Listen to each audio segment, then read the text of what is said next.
Hey, Noah, how are you? I'm doing great. How are you, Grant? Oh man, I'm pumped for our conversation because I don't know what it was. It was probably 5 months ago or so. You and I were on a phone call, Yeah. could have been longer maybe, about your incredible company, NeuroTrainer, that we're going to talk about.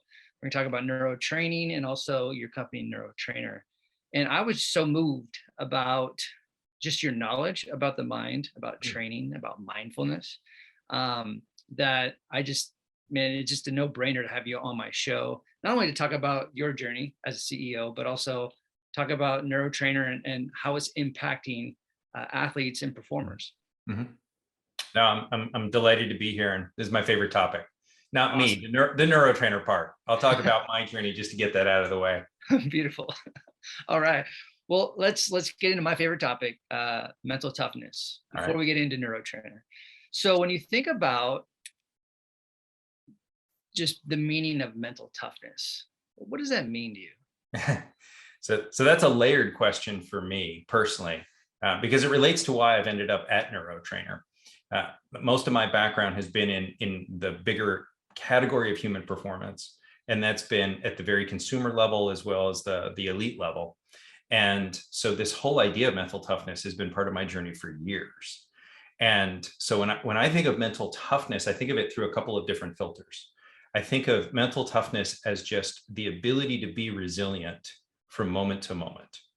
And I think it's more important, and I'll speak personally in my life today than it was at the beginning of my career, any time in my career, because life just keeps on getting more complicated.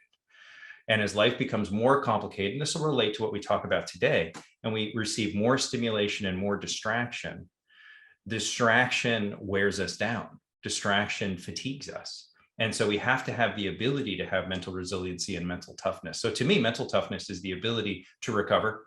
It's this idea that we are always going to be under stress. There are always going to be situations and experiences outside of our control. That could be on the court, it could be in life, it could be in a board meeting. And our ability to receive them, recognize them for what they are, and then let them go and deal with them, and then reset and get back to a point of strength and get back to a point of focus. To me, that's the measure of mental toughness. And I know we're going to get into the ins and outs of NeuroTrainer, and I know that there's the impact, and the attributes that you get from NeuroTrainer. NeuroTrainer can help you with creating more mental toughness. But Mhm. outside of NeuroTrainer, how would you? Because you have this long history of mindfulness, practicing mindfulness. How does someone train themselves to be more mentally tough? Yeah, it's a great question, and I don't think there's a right answer. I think there's several different answers. I think I think there's and I think of it from two different angles. One is creating a situation and an environment where you can get in the reps to be able to be under stress and recover, to be under mental stress and recover, but in an environment that's safe and an environment that's not going to wear you down. And so for a mindfulness practitioner, that's sitting on a zafu. So you sit, and all I have to do is sit and breathe. How hard can that be? Right. And then here comes your brain, and here comes your prefrontal cortex. Right. And you realize very quickly, I'm an insane person when you actually stop and start listening to these messages, these voices that are inside your head. And so there's this passive way of approaching it, which is I'm sitting, I'm breathing, I'm recognizing my thoughts. And then eventually, of course, I want to recognize, okay, I'm not my thoughts. If I'm observing my thoughts, I'm not my thoughts. Therefore, there's something still, there's something stronger that's underneath. And if I connect to that, I become mentally tough. I Mm. think the question is, how does that transfer? And this has always been, and I'm happy to go down this rabbit hole. I don't know if Yeah. it's appropriate, but that's always the question in a mindfulness practice and a meditation practice is, can you maintain that level of resiliency when you get up off the zafu? Can you maintain that level of resiliency with the people who are, I always say that the test of your mindfulness practice, the test of your mental toughness outside of sport is, can you be that way with the people who know you best and are closest to you? Mm. Or as someone once said, after I finished teaching a meditation class and I was talking about parents and how we change our relationship to our parents, they walked up to me and they said, do you know how your parents can push your buttons? And I said, no, how? They said, they install your buttons. And I thought, oh, that's actually brilliant. And now I'm a parent and I'm realizing I'm trying not to install these buttons because I don't want to put my son in that situation. So one question is, how do you become mentally tough? It's through passive practice, but I think we need to find active practice. Yeah. And active practice means finding situations where we can create those reps. And so I'll use the NeuroTrainer reference if it's appropriate. Sure. We are always amending our environment, always adding new elements to NeuroTrainer. And based on feedback from coaches, when we started interviewing coaches and asking, what do your athletes need? We want to build something that's of value. And so we look at the brain and we look at the science, and we can talk about what we know we can impact. That's very, very cognitive, very objective. But mental toughness isn't objective. Mental toughness is very subjective. And this concept of mental toughness and grit, how do you get there? And one of the ways you get there is you make a lot of mistakes, and you learn how to make mistakes and not have the mistakes take you off your game. So inside NeuroTrainer, we thought, oh, we can do this really well. We have this dynamic VR environment, and we can create situations where we force errors. So now you have to make mistakes. I don't care how good you are. We control everything inside the headset. You're going to make mistakes. Right. And so we start leveling up the challenge. And the goal is to get into an environment where you're constantly making mistakes, and you learn how to let go of the mistakes. You can get to the next task and still have enough joy doing it. So at the end, it didn't feel like frustration. It felt like something that was worth doing. And so I love the fact that technology now allows us to create environments where we can train mental toughness, but I'm not embarrassed because I'm out on the field in front of all the other players. It's not the game. It's very hard to practice in the game. That's why we have practice. So I think it's both of these. We have to do it in a disassociated way, and then we have to figure out a way to do it that's closer to the real thing, so that it transfers into life. Yeah. It's what I love what you said earlier about reps. If you want to get better at anything, you've got to rep it out. Yeah, you got to rep it out. Even having a better breathing practice, which again, that's simple, like breathing. Well, stopping all the distractions and everything around your life just to drop in your breath can be a lot for somebody. Sure.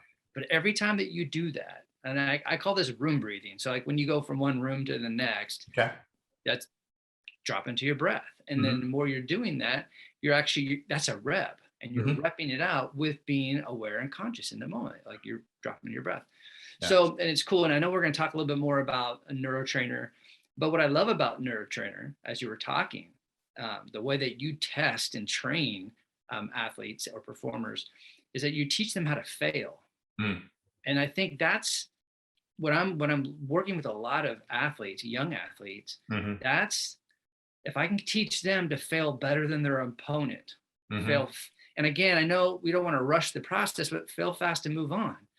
Get that next play speed going. But it's just learning how to fail. That's huge, because that emotional charge gets up and that barrier gets up, and then all sorts of things happen when they don't know how to deal with failure. Yeah, absolutely. And it's become kind of a secret sauce for us, because we don't label that a cognitive skill. We actually think of it as an athletic skill. So it's an athletic skill that you're developing while you're doing these cognitive tasks. So it's subtle and it's deep, because we're improving your decision-making speed, your reaction time, your sports vision. That's what we talk about in terms of what we're really impacting in the brain. But the conditions that we create allow us to start to experiment with, and this is where it gets really interesting. Can we create an environment where now you can regulate your error difficulty? So for instance, we did a release this summer where we started leaning forward on this idea of priming. How do I prime my brain, warm up my brain the same way I warm up my body before sport? And I'd love to talk more about it. It's a fascinating concept. I think it's really interesting. Sure. So our team figured out a way to basically put in a complexity adjuster. So I can go into prime, and in doing this thing we call fired up. It's pretty invigorating. We're trying to get you to produce more adrenaline, more acetylcholine, really wake you up, improve your ability to walk right out onto the court, be ready to go. But every player is different, and every player is different every day. And that's where it gets really interesting when we talk about practice. So now we've created an environment where you can go in, and the system is going to recommend a level of difficulty based on how you've done previously. But at any time you can pause and you can turn, and you can either go up or you can go down.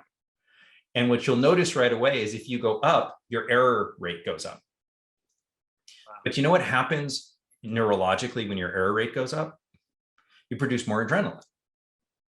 Right? No, nobody starts making a bunch of errors and their sympathetic nervous system kicks in. Right. That never happens. So for a lot of people, that's actually really useful. I want to get those errors, to your point, get them out of the way, get my reps in before I'm in the game, because that's part of what I need in order to get into that peak performance state. So it's fun to be able to now dial that up and try to get people to recognize, okay, where am I right now and what do I need? Okay, so here's where I'm going to start. But halfway through, I think about it in terms of coffee. So I have my cup of coffee and I'm going along. Some days I need my second cup of coffee. So we want to be able to deliver that neurologically without the negative effects of the caffeine. So you can be halfway through the task and you can say, okay, I want to ramp it up a bit. And you can notice the difference. You can, when you're watching people, you can notice the respiratory difference. You can notice the body change difference because we've increased the difficulty, which increases the number of errors, which allows them to get more mentally tough. So I think it's a really fascinating reinforcing loop. 100%. And since we're on it, because I want to share a little bit of my experience of when I got in the headset, and we'll talk about what the headset's all about. Yeah. But, share a little bit with my listeners, like what the NeuroTrainer is all about, more in detail and why this technology came about. Yeah. Yeah, I'm happy to. So our journey is really largely reflective of our founder, Jeff Nyquist, who's still our chief science officer. And he got his PhD at Vanderbilt University about 16 years ago. So 16 years ago, it's really interesting. If you follow cognitive science, and I always do as I say consumer scientist, I'm not a real scientist and I don't play one on TV, but I read the literature and I've always been fascinated by it as somebody in this world of human performance. 20 years ago, this whole idea of neuroplasticity, that we are constantly mapping new neural pathways and we have the ability to, our brain is always adapting so that it can learn new things. That whole concept was believed to really become nascent when you became an adult. We knew that children were super learners.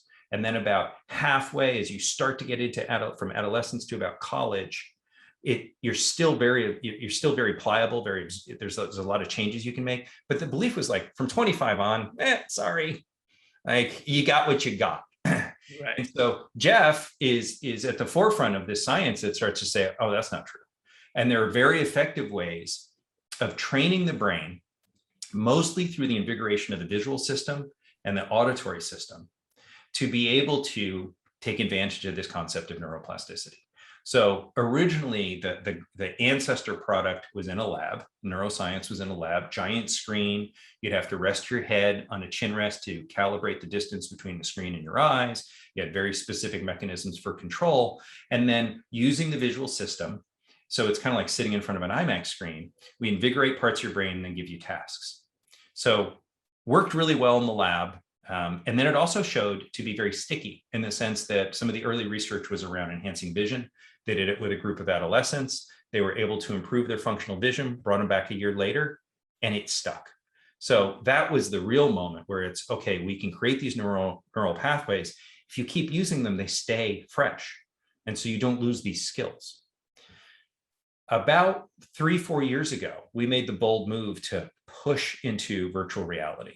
And that's where these conversations always get really interesting, because if somebody's never been in VR and now you have an experience of this, everything I say now just kind of becomes a little bit of Charlie Brown's wah, wah, wah. Right. It's really hard to understand.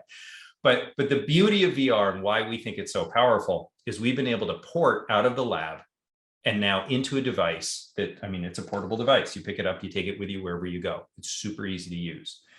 But now we can create these deeply immersive and incredibly dynamic environments that take all of that science and apply it in basically the real world. So we create these training, we call them skills. We create these training skills with very specific goals. So we'll talk about your experience, and I'm excited to hear it. So one of our skills is based on multi-object tracking in cognitive science, multi-object tracking. And in multi-object tracking tools or skills, we present a bunch of orbs, and then it seems very simple. We're going to say, hey, you got to track a couple of these, and now we're going to move them around, and that's your task. And when people first start, they're like, oh, this is pretty simple. And what you'll see is that people try to think their way through the task. So they're because we're so focused on thinking our way through things, we try to think and plan our way through it. And the brain starts to look for patterns. Oh, I can figure this out. But in VR, we can control everything. We control the physics. So we move the balls in a way that you can't find a pattern. And we change all the variables and we make it slowly harder and harder. Now you got to track more balls and the balls move faster and the balls do different things and we add distraction. And the net result is your thinking brain just has to get out of the way. So the cerebral cortex quiets. And meanwhile, your visual cortex is lighting up, your motor cortex is lighting up, your parietal lobe is lighting up. And lo and behold, these are all the parts of the brain that you need in order to score as soon as you get out on the court or the field. Wow. So in essence, that's kind of, I mean, that's the simple way of thinking about our approach to training the brain is we use these deeply immersive environments that are constantly adapting based on how you perform today to be able to stimulate parts of the brain, quiet other parts of the brain. And then while we're there, we train skills like decision-making speed, visual speed of processing, impulse control is something that we measure and train, as well as your ability to task switch, your ability to shift your attention from one thing to another in real time. Big time. Yeah, it's so fun and so interesting and so impactful. It is, and we're talking like 8 minutes. There's just because we're not asking athletes to train for hours and hours. It's like literally you're doing it for 8 to 10 minutes a day. Correct. And when you're in the headset, it seems a lot longer because you're so engaged. Yeah.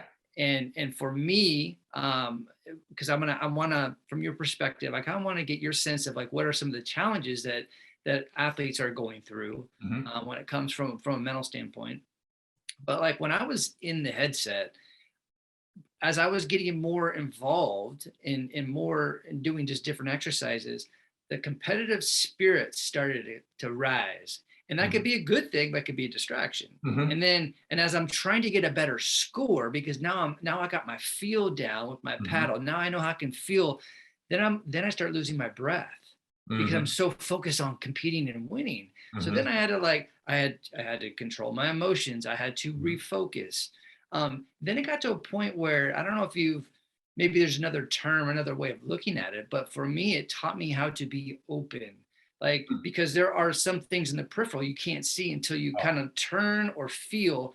But if I'm all tight and tense and I'm really wanting to compete, it's really hard to me. Like when I'm shut down and tight, it's hard to perform. Sure. So in a very chaotic, stressful situation, I'm teaching myself how to stay loose and be open.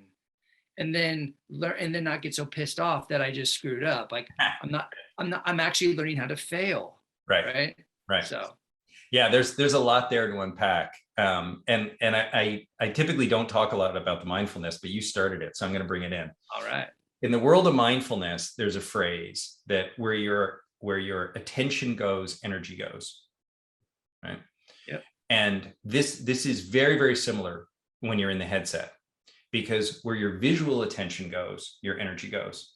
So to your point, when we present a task or we present a skill, and now we push the environment to the edges of your peripheral vision, the only way you can successfully execute that skill, to your point, is kind of to settle down and relax. So you have to fall into panoramic vision. And just getting into this panoramic vision, this wide field of view vision, actually changes the brain. So there's some interesting research about how walking, when we walk, especially in nature, our eyes naturally scan and they open up and we start scanning a bigger field of view. And that has a calming and quieting effect on the nervous system. And I think that's a little bit of what you're talking about, is when we start to push this, and literally the balls, so I'm trying to do this on camera, the balls go to the edge of the screen. And when we first start expanding the peripheral view, if you get a chance to watch other people do this, everybody does this, they lean back because they think, oh, I need more room. But of course, the screen is on your face, so it just follows you as you go. That strategy doesn't work. Right. So you learn, oh, I got to relax, and I have to trust the parts of my brain that can process all of this information. And when you do that, yeah, there's an interesting sense of opening up, I think was the term you used, that happens. Yeah. Which, I mean, let's talk about it from a sports perspective. That's the skill of finding the space. right? How do you do it? How do you find those holes? When they ask Gretzky, you know, how do you get to the puck before everybody else does? I don't chase the puck. I go where the puck's going to go, because he's able to open up his peripheral vision, make decisions and process information at a very high level. And that translates into being able to see these openings. Yeah. And I've, working with people from your company, and other people that have used the technology, they talk about when they're done training or when they've been actually consistently training, Mhm. they see things a little more clear or a little bit faster. So when they're driving, they can start seeing things from the peripheral, or when they're just going through an aisle in a grocery store, they can see more of the product a little more Mhm. clear. And it's Mhm. funny because when you think about, I know it's a Zen master kind of a question, but when you look at a tree, what do you see? Do you see the tree? Do you see the leaves, or do you see Right. the space between the leaves Right. and the branches, right? Right. And I think that's kind of where the technology helps you in that area, is that you train enough that you start to see things a little bit more clear, and there's a huge edge, and to see it and then react to it and make a better decision in the moment, Yes. it's huge. That's really well articulated. Now, that's not that's half of the skills. That's Right. really the multi-object tracking. When we talk about the other primary skill, and then we iterate off these primary skills, this other primary skill that we call paddle, this perception, action, decision loop environment, which is the one where you feel more competitive, because now you're getting scores and you can Right. see what your objective is. In that environment, we're actually pushing your vision, for the most part, more frontal. We're pushing it more into more of a portrait mode. And that has a different effect on the brain. And so, depending on your sport and depending on your position in sport, you may develop a relationship to these skills where you say, oh, okay, I realized this one's actually much more helpful for me because of what I need to get done. So, an example for me, and these would be very general: volleyball players love paddle. Catchers, baseball catchers, hockey goalies. Now, I think it's good for all of these high visual, high motion sports, but there are specific sports and specific positions that just say, oh, this is great. When attention flow, the multi-object tracking is more of a baseball tool, for instance. It's more of a golf tool. It's more of a tool for, and that's when it's sports specific. But then when you were asked, I think you did mention earlier, what are some of the challenges athletes see? If we have young athletes, and we work a lot with young athletes right now, common problem is they're not focused. And I can spend all day talking about why we think this is true. Right. But also they can't quiet their heads. Their self-talk is out of control. And so it's the ability to change how you see, and it's the ability to be able to quiet your brain to enable your ability to see, that really gets you to that other level, that intangible level of sport. Yeah. And it's really interesting because when you think about, so there's this technology you have, right? And then there's a person like me who's a mental performance coach, Yeah. and all of my, it's talking therapy, there's mindfulness, all the stuff that we do. But a lot of the stuff that especially in young athletes, I hear, when I lose my confidence, how do I get it back? Or how do I get confidence before I even start? Mm. That's common. Another common theme is, how do I deal with fear? Mm-hmm. Right? How do I deal with pressure? Mm-hmm. So when you think about these things, correct me if I'm wrong, I feel like all the stuff that I work with as a mental performance coach, all the stuff that I deal with and that I provide strategies, this tool can actually not only do the same thing in a different way, but also can be an extra, an added tool Yeah. for to address all these things. Yeah, we see it. I mean, we're very aware of the fact that we're not trying to be the ultimate Swiss Army knife of the brain, and that we can fix everything and cure everything. And that's not us. We know what we do really well. So let's take a couple of those piece by piece. Fear. How do I deal with fear? Well, what is fear? Where does it come from?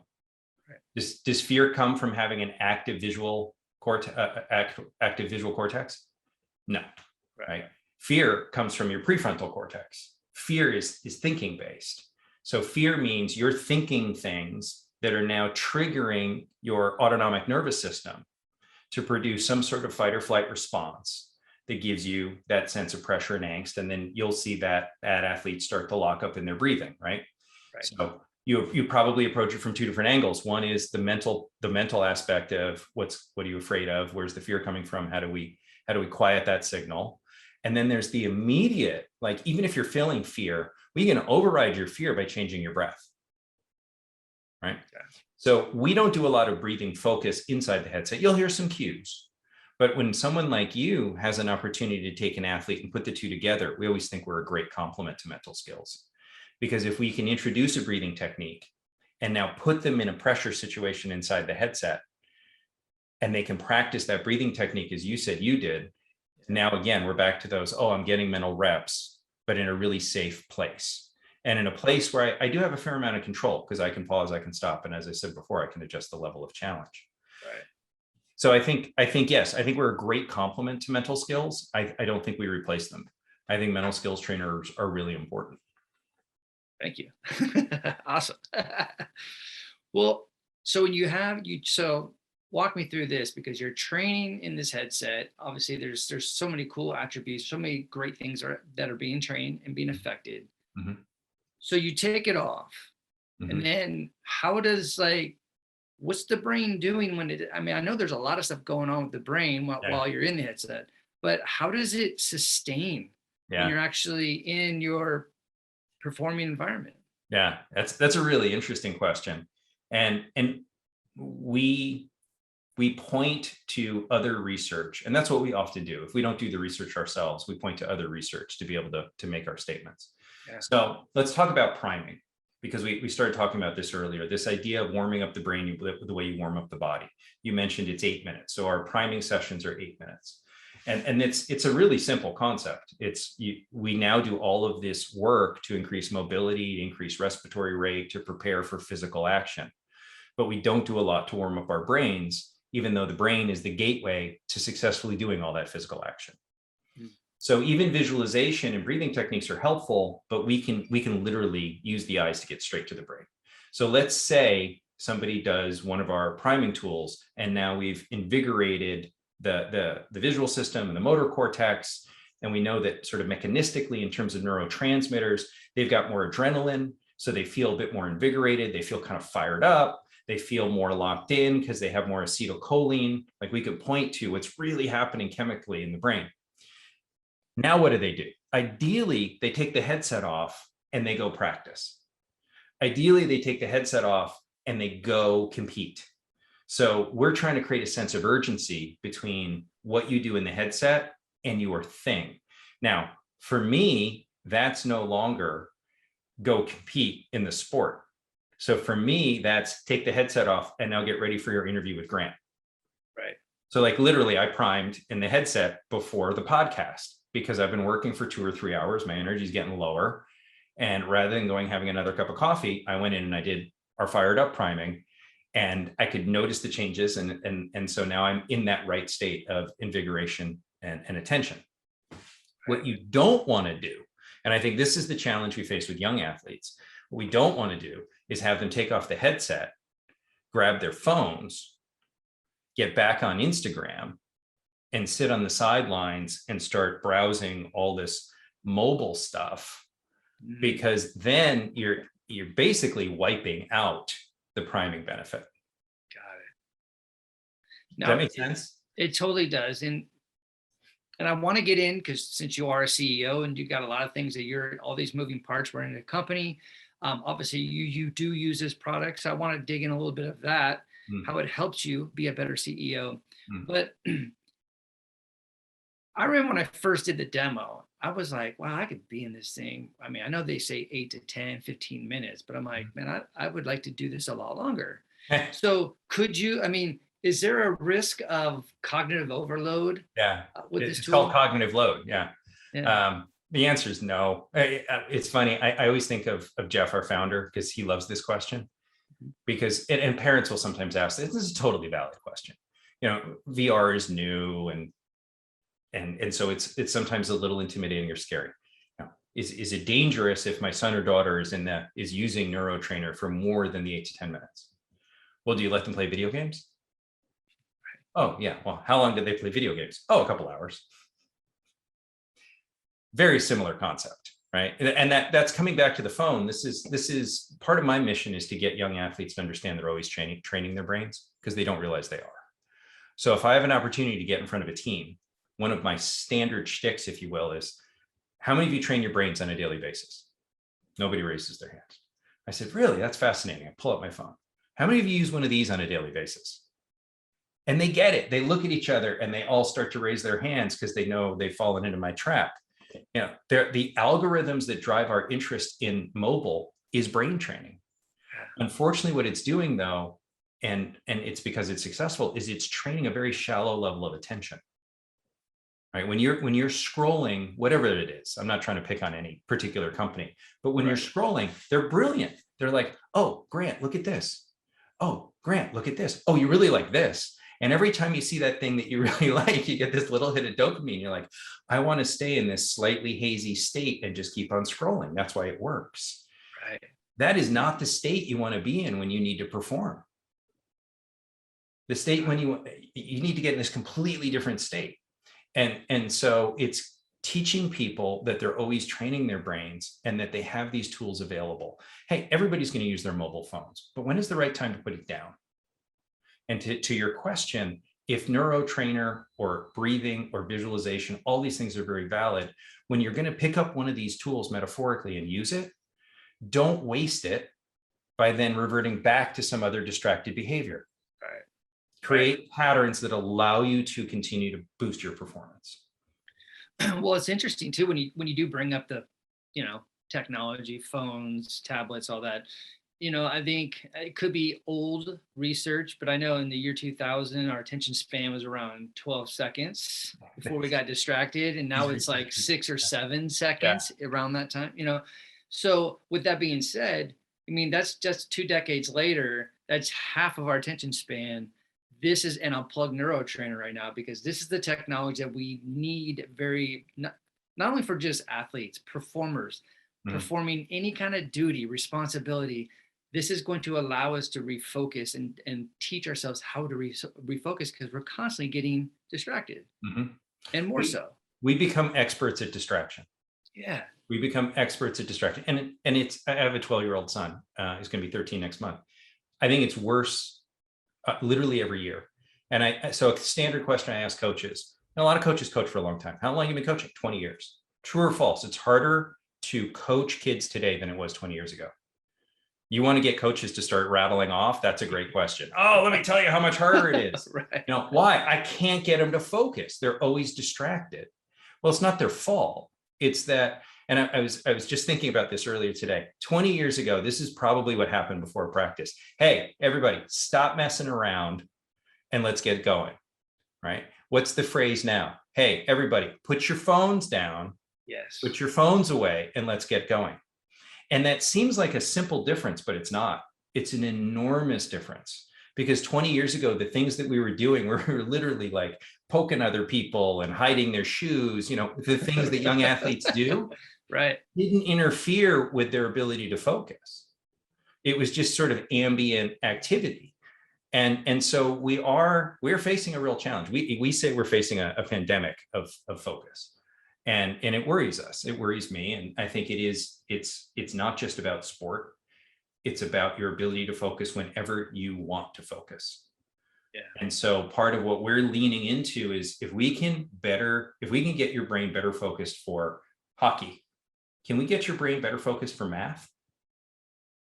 Well, we know we can. We look at it cognitively, it's not that different. Right. And so to bridge that statement about performance as a CEO, that's how I look at it. So at any given time, I think about, what do I need to do and what tools do I have available? And some of them are in the headset and some of them aren't. NeuroTrainer is one of those tools. I use caffeine. When I wake up in the morning, I'm very into coffee. I do this whole ritualistic coffee because that's how I like to start my day. I don't like to get up, wake up and put the headset on first thing. It's not my flow. But within the first couple hours, then when I'm getting ready for work and I look at my calendar and I look at my day and I say, okay, I have 3 hours of meetings. What state do I need to be in for those 3 hours of meetings? Well, I need to be fairly activated for those meetings because I lead most of them. or they're a customer meeting and I have to lead that meeting, and I want to be the resident energy in the room, even if it's a Zoom room. And then I might look at it and say, okay, now I'm working on a grant proposal for 3 hours. That's a very different energy. I actually don't want to be that invigorated. I want to do something like the multi-object tracking that gets me into a quiet or focused state that allows me to plow through that work. Right. And when we think about the vision of brain training in general, and certainly NeuroTrainer, it's continuing to improve tools that allow people to make those decisions, and then giving them those tools that make them more effective at what they have in front of them. I was thinking about this as you were talking, because you can use NeuroTrainer for multiple things. It doesn't have to be just athletics. I know it's designed for athletes, but if you're gonna get ready to do a speech, or get in front of a class, or talk to 200 people or 2,000 people, it's a great tool to get warmed up for that. Yeah. I've noticed. What's that? I said, or fly a jet. I want to talk about that before we're done. Okay, good. Perfect. So probably in the last week or so, I've had a couple athletes that I was working with that I had currently a great relationship, been working with them for a long time. And there's a lot of things that get me fired up about what we work on. And so there's times where I get, there's sometimes where I need to just kind of get into my breath and drop it into second gear. But sometimes I get really, not intense in a bad way, but I get so fired up about, yes, and then I realize, because sometimes I put on that motivational hat, Right. and then, so, but there's moments where when I do my reflection on every session that I run with a client, that I look back, I'm like, maybe I should have dialed it back. Maybe like, I kind of made it a little bit more about me in that moment, whatever. Right. But so for me, like, if I start is NeuroTrainer, even though you are getting competitive and you are getting revved up, but is it a tool to kind of actually to calm you down before you actually perform? Yeah, it's a really good question. And the whole concept also of what about after? Yeah. It's calming, get this idea of regulating my state, right? This idea of, so my answer to that question, I'll give you a really specific answer and then I'll go more theoretical. Okay. So if I'm you and I'm realizing, okay, I need to tone it down, then I would use the multi-object tracking priming tool, locked in, but I would go down to the easiest level. And at the easiest level, it should feel like, the way I described it is, it should feel like you're hitting a bucket of balls. Cool. Sometimes I just want to hit a bucket of balls, and I'm not even a golfer, but there's just something like really relaxing about, this motor activity where my brain kind of quiets down. And in tennis, I just want to hit 100 forehands. And in baseball, you get in front of the batting machine. Every sport has it. Every sport has this version of just let me get in a rhythm and let me kind of, I don't want to be dulled, right? I still need to be alert, but it's calm alert. Yeah. And so it's that state of calm alert that we strive for in meditation. And I'm a lifetime martial artist. That's what we always talk about in martial arts, is this state of calm alert, because then it's easier for me to process everything as I'm moving through these tasks. So that's my short answer, right? The long answer, the bigger answer around regulation, I think, is, you've already identified. It's the tools like NeuroTrainer, but having that foundational breath practice is so important. Knowing that your breath is the fastest way to tap into your nervous system is incredibly powerful, as you know. Now put the two together. So now I get in and I start doing this lower invigoration task with my own breathing pattern, where I'm just constantly counting my breath. It's incredibly powerful. Incredibly, and as you're talking, it's so funny. I haven't connected the dots on this, but I talk a lot about conquering the emotional hurricane. We have emotional hurricanes internally, externally, every single day. Sometimes they're small, some of them are massive, depending on the situation. So how do we get in the middle of that chaotic situation and get in the eye of it? What happens in the eye of a hurricane? It gets calm. And so to me, I think that's where we want to be in life. Like, how do we walk into switch from one environment to the next, one situation to the next, and still have that calm state? This tool can do it. This tool can get you trained to conquer any kind of emotional hurricane, if it's internal or external? So in the world of sport, we call it being in a state of flow, Yes. right? In cognitive science, it's called transient hypofrontality. It's just so fun to say, right? I know. What does that mean? It means for a period of time, you've quieted the front of your brain, and the front of your brain is your cerebral cortex.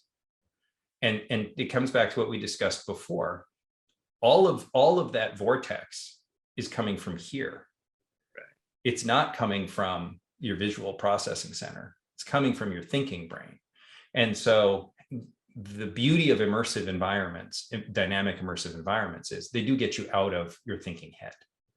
And so and then the more physical we make them, and that's what's so cool about the Quest, is now we can track your hands, we can track your head. So we get a little bit more motor cortex, and it becomes even more powerful. And in the future, we're thinking about feedback, like we do a little bit of haptic feedback, where you don't dodge and you get hit by the bomb. And the first time you're like, what? I'm hurt. No, I'm not hurt. It was just this fake feedback. Right. There's so much there to unwrap over time. So yeah, it's immensely powerful. And there have to be more and more tools available to us. I mean, I'm obviously a giant fan of cognitive training. I'm a giant fan of NeuroTrainer, but I'm also a very big fan of helping people develop other tools. Because what if I can't get to the headset? I still want to be able to have a tool that gets me to the eye of the hurricane.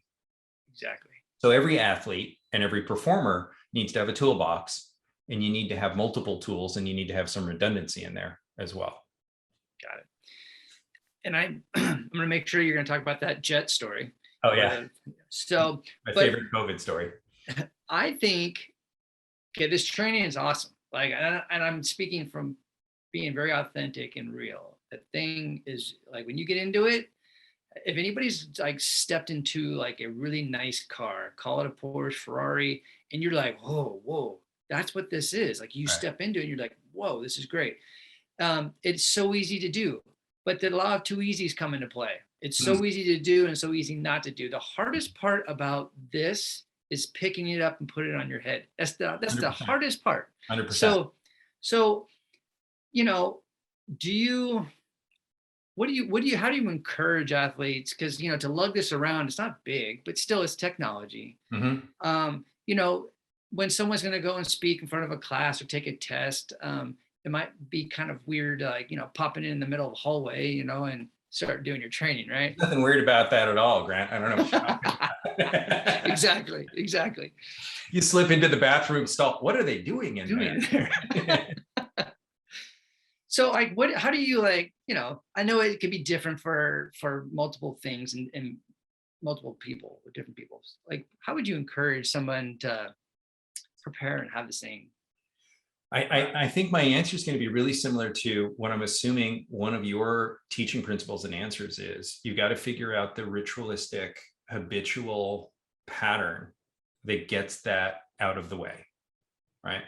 So I always do it before practice. I always do it before a speech, and then it just fits in. So for instance, yeah, if you're traveling and you're going to be presenting, it's very easy to do it in the hotel room.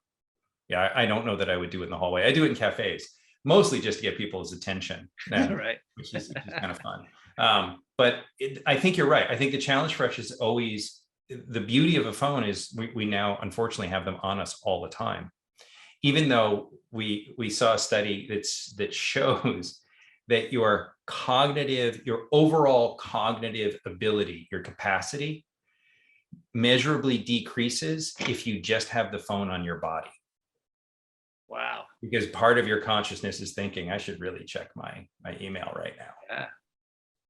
So it is the challenge. The challenge is just figuring out a way, keep the headset charged, keep it nearby. On an individual basis, I always say, make sure it's paired to the hotspot on your phone, so you never have a Wi-Fi problem. Like, there's some technical things you just get out of the way. Cool. And then from there, it's just try to create habits. It's like everything else, try to create habits. And then once it becomes ingrained, then it's less likely to fall to the wayside. I think that's the easiest. Yeah, we were talking about just like changing behavior. You have to rep it out. So I You think the gotta more rip you it rep out. it out, the more you put on your head, it Yeah. just becomes what you do, right? Yeah, and over time, it will become less. It'll become less awkward. You know, we are a software company. We're not a hardware company, so we're always looking at the hardware, and we can't wait for it to get better, faster, smaller. So Google, Right. Google leaned way ahead with the early Google glasses, didn't work, but we'll get there. We will get to a point where it's not going to be you put this big headset on your head. We're going to get to a point where you're putting something that looks like glasses on your head. And not only putting something that looks like glasses on your head, but now instead of just being in pure VR, you're in some sort of XR, you're in augmented virtual reality. Wow. And we believe that's not that far away. VR adoption, well, just I don't know if it's over, but an hour ago was the big Facebook event. Mark Zuckerberg, I'm sure, talked about the metaverse, because he's always talking about the metaverse. And the key to expanding the metaverse is what we just described. It's how do we get people into the metaverse without having to drag something around that's clunky and hard? It becomes something that's very easy. So Wow. we'll get there. Yeah, I think so. I mean, innovation is I mean, things speed of light, think of Yeah. being innovated faster than they were 20 years ago. So no, I'm with you on that. Now, not to forget about this jet story or So we primarily work in sport, pro sports, college sports. Now we're very focused on youth, high school sports, travel teams.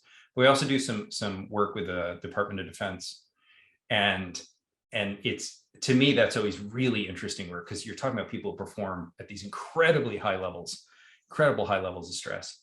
So in the middle of COVID, I was in lockdown. I'm in Oregon. Oregon's in lockdown. You're in California. It's pretty severe, and we're masking and we're being very, very careful in our home.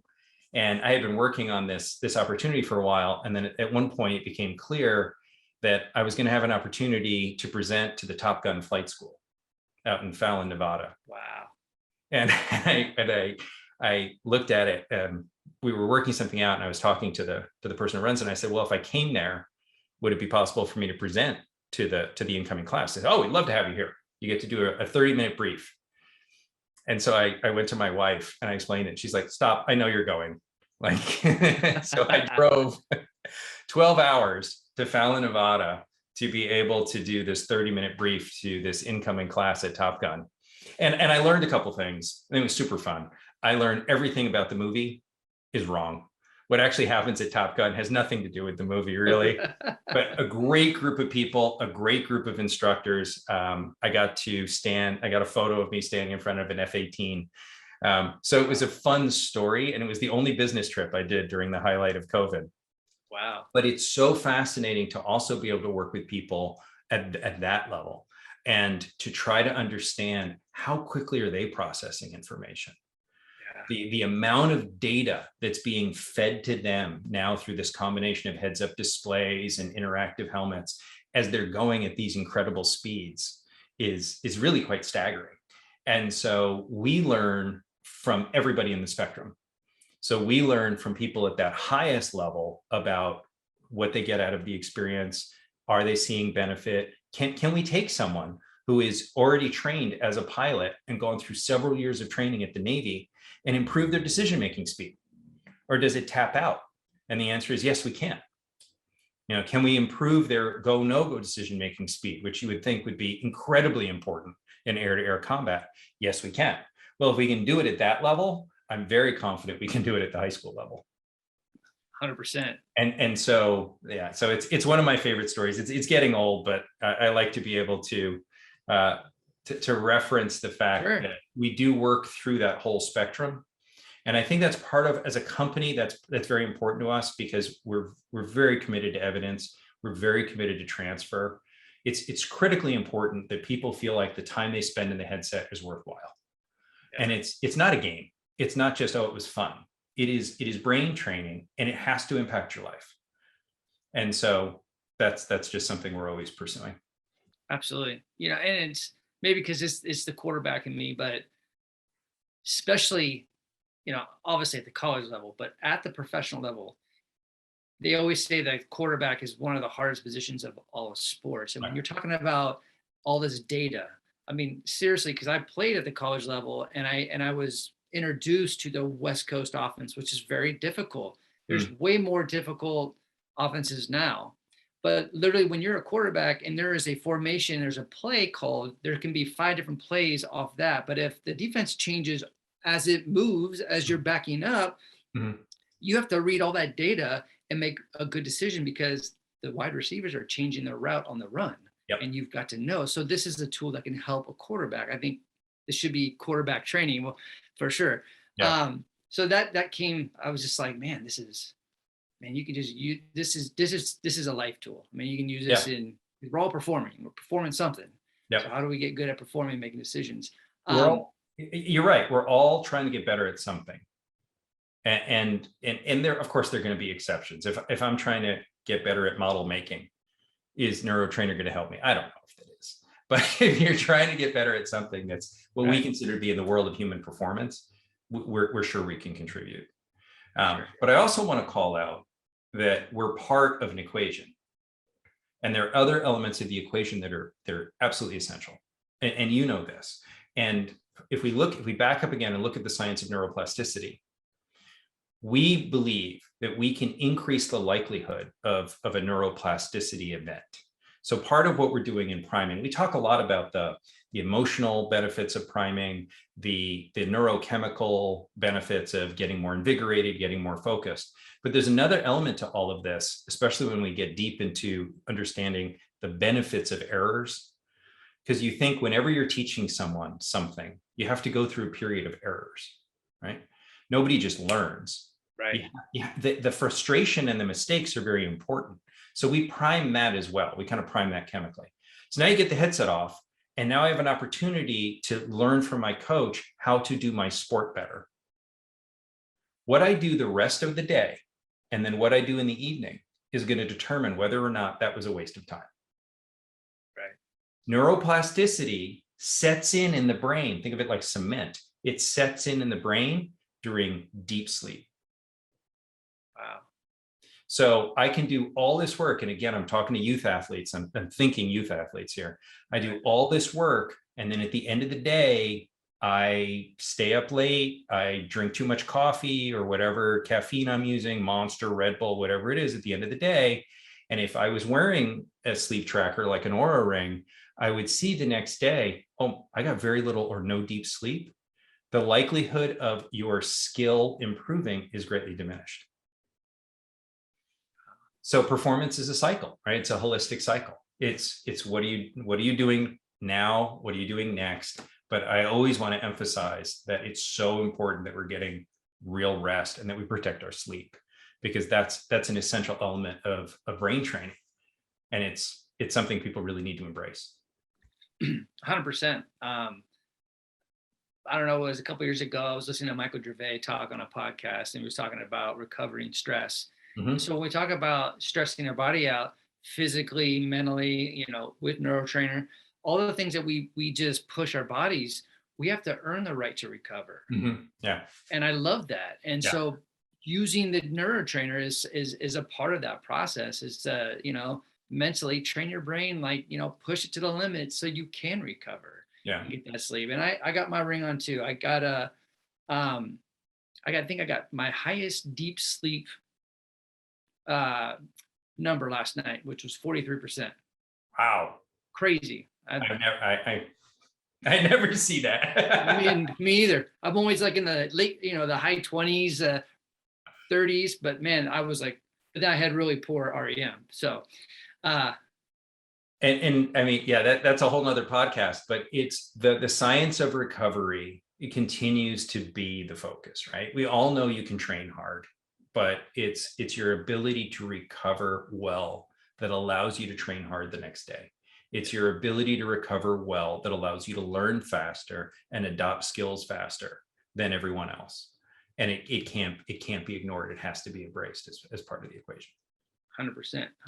And before we sign off here, because I think this is important, I can only imagine the military. Obviously, you're working with the Air Force, but all branches of the military. This has got to be a tool that they're all just chomping at the bit. The military, the Department of Defense, Department of Homeland Security are complex organizations.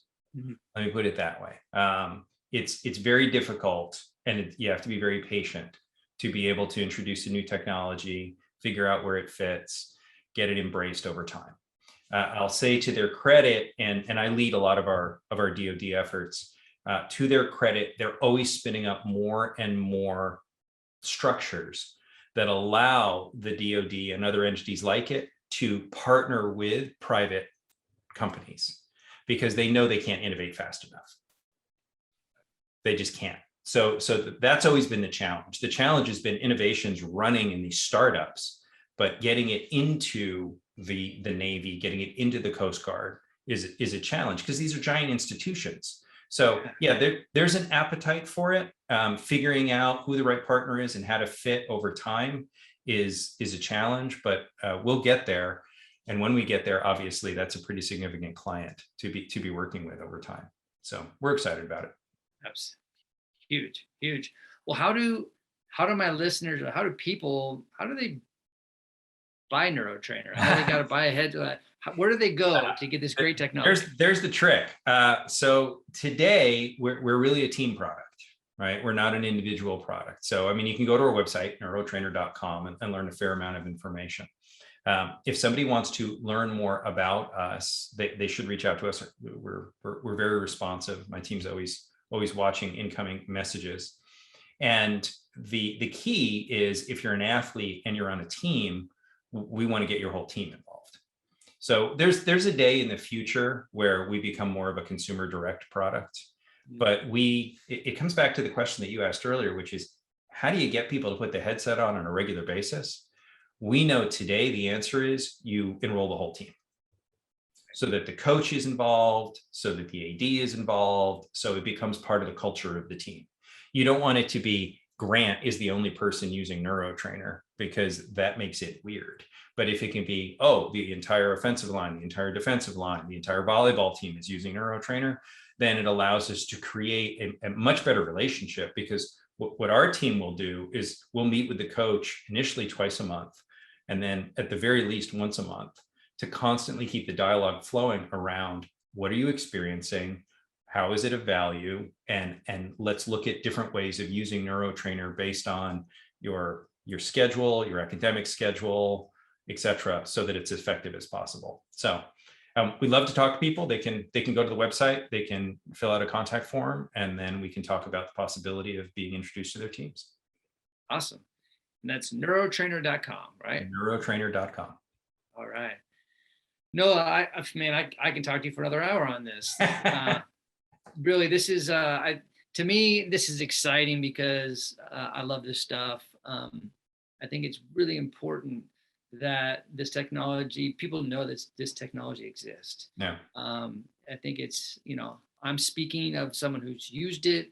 I'm referring tons of my clients. I encourage my listeners to really check it out. If you're interested, go to neurotrainer.com and reach out to Noah and his team. Yeah, I appreciate that. It was, I'll echo that. Recently met with a principal of a private school who used to supervise ADs for an entire school system. So he's pretty deep in athletics.